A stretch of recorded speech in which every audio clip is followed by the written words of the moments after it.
Македонскиот кандидат за Оскар за 2021 Врба ќе игра во кината, на телевизија, на стриминг платформите низ САТ. Што е следно? Тоа ќе зависи од дистрибутерот, Кино Лорбер. Они се стар дистрибутер на артхаус филмови, на уметнички филмови. Ги има, постојат некои веќе 3-40 години. Ние сега скоро го подпишавме тој договор, така да допрва треба да видиме која ќе биде нивната стратегија. Во престојниот период пред номинациите за Оскар, Врба го продолжува фестивалскиот поход, ќе има и специјални проекции во угледни пред оскаровски настани, зарем не? Да, има, тоа веќе тече. Значи, има еден куп или фестивали или проекции со покани кои се врзани со Оскарите и кои течат сега, а потоа ќе се преточат некако во дистрибуцијата што ја организира Кино Лорбер. Па ќе кажам, малку е чудно, затоа што киното во суштина живее од тој непосреден контакт, како да си на концерт, како да си во театар, така и кино. Киното е една како одење во еден насмеан храм.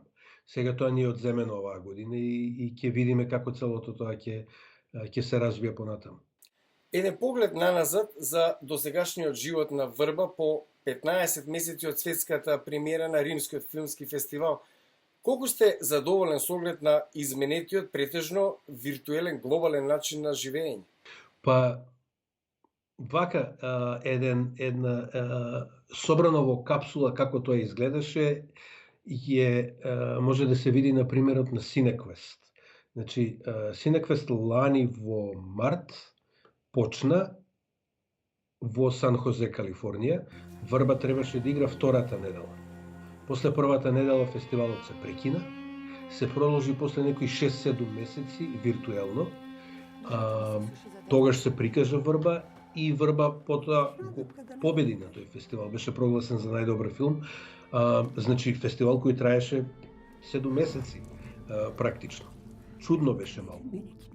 Надазад, ако се вратам, Врба многу добро го преживеа пандемијата, играше на некои 30 на фестивали, освои 5 убави награди, вклучувајќи и Raindance во Лондон, Cinekvest, Сребрена палма во Валенција, Порто, Велингтон и така натаму.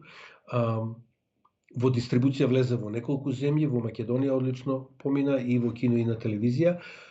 На крај пак ќе кажам, како автор мене ми е најважно делото. И сега тоа може би звучи малце чудно, малце перверзно и сето тоа нели го правиш за гледачи.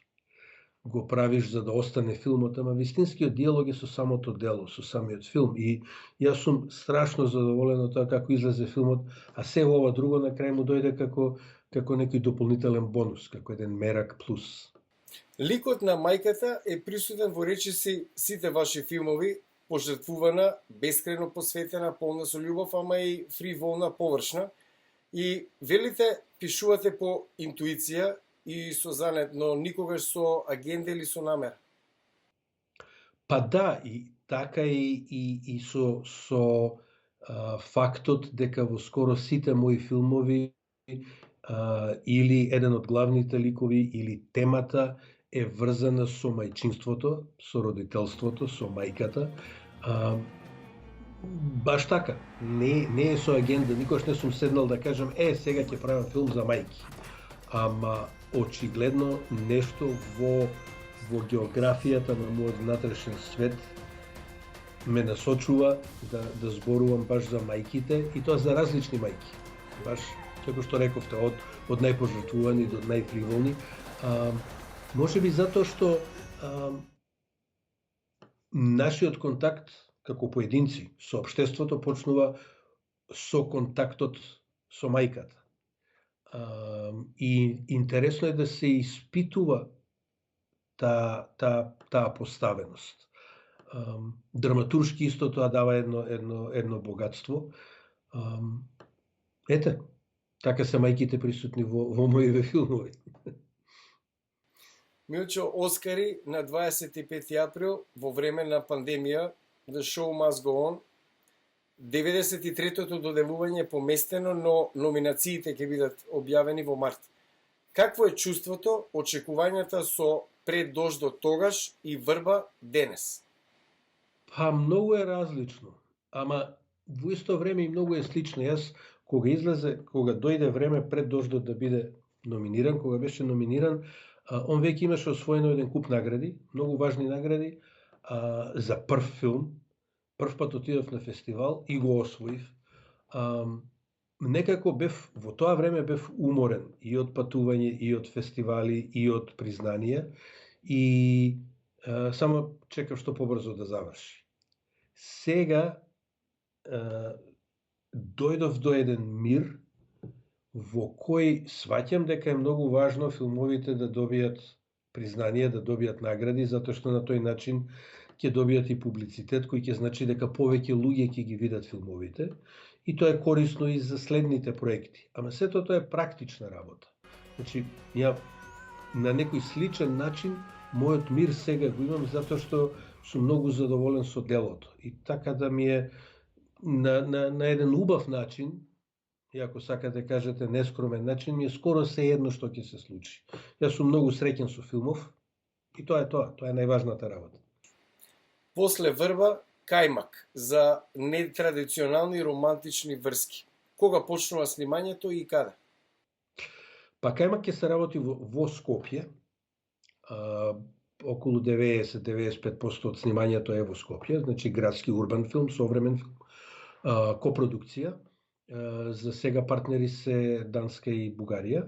Меѓутоа преговараме со уште неколку потенцијални странски партнери. Ќе се работи кон средината на годинава. Веќе почнавме онака полека тивко студиозно, работиме и на барање локации, и на кастинг, на визуелно оформување на филмот, така да многу му се радувам. Ова е црна комедија, смешно трагичен филм и се надевам да го завршиме негде до почетокот на следнава година. Благодарам за разговорот, Милчо, и секој добро. Фала, Јане, поздрав.